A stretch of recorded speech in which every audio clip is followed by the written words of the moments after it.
We're catching up with Jenny from Murrumbidgee Landcare Incorporated about some exciting workshops that are coming up as we finish off 2024.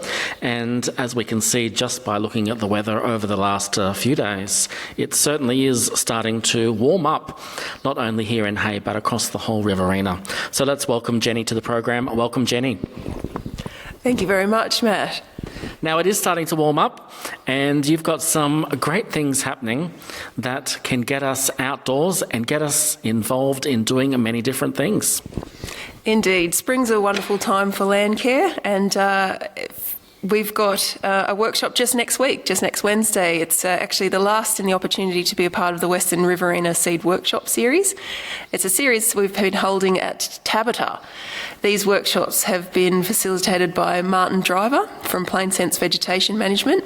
He's got a wealth of knowledge of this region's native species, and he'll detail the what, the where, the how and why of native seed ID, collection, storage, propagation and use. This last workshop will be particularly good as all the plants have been flowering and we should be able to see a lot of the seed set. Everyone's welcome to come to this one. This workshop's free. Please register though by just checking out the Hay Plains Landcare Facebook page. Now, it does look like a lot of fun, and I guess for me, collecting seeds, I'm a bit of a keen gardener, so I love collecting seeds, and quite often I recycle the seeds from whatever I eat. But this seed collection is somewhat different because you're collecting seeds from natives. And what happens after the seeds are collected? What happens to them? That will often depend on the type of seed that you're collecting. A lot of the different native species seed set at different times of the year, and then we need to store them correctly, which is different again for the different species. Some prefer to be in the freezer, while some prefer to be kept just in a Ziploc bag. Before we use the seeds, a lot of them need to be pre-treated. Again, a range of different methods to pre-treat the seeds to give it the best chance of germinating. And one question that I've always wondered is, can a seed expire? So after you collect the seed, does it have like a life? Yeah, they certainly do. Again, some more than others. So you've got your very hardy acacia seeds. They'll last for years and years. And then you'll go down to seeds probably more like the little yam daisies, which are only viable for a couple of seasons. I think you've answered my question why some pumpkin seeds that I found under my kitchen sink that have mostly been there for about 4 years are not doing anything throughout spring so far. That could very well be the case, yes. Now, this is just only one of the workshops that you've got coming up, but you've also got an AGM happening in between these things also. Yeah, well, the Hay Plains Landcare AGM's a bit later this month on the 21st of November. We're going to incorporate our Christmas celebrations as well. What's special about this one is that we've been lucky enough to gain a guest speaker to come.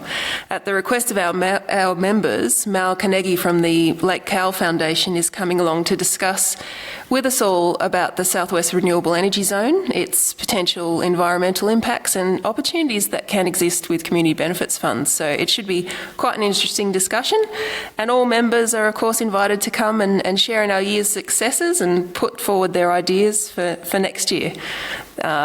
Please give us an RSVP by Monday the 19th for that, or Monday the 18th rather, for that one. Yeah, because renewable energy is quite the hot topic, not only here across the plains, but throughout the country. It certainly is, and we discuss all sorts of things at our meetings, and Mal has had lots of experience with large scale developments going on in regions that we can utilise the best way we can. So we have the people who know what they're talking about come to tell us the answers. And the other thing we've got coming up, Jenny, is the Nature's Bounce sheet. And is this a bit like you've got to have a good work-life balance? Similar type of philosophy? Perhaps not. When we talk about nature's balance sheet, we're talking about more like your profit and loss, your ins and outs. So it is going to be a really good opportunity for people. We've called it nature's balance sheet because we want to understand more about natural capital assets. Another hot topic very much for our region at the moment. So as I say, it is going to be a very good opportunity for all landholders in particular. The Nature's Balance Sheet, the National Capital Asset Program, is actually going to be a two-part program just here in Hay.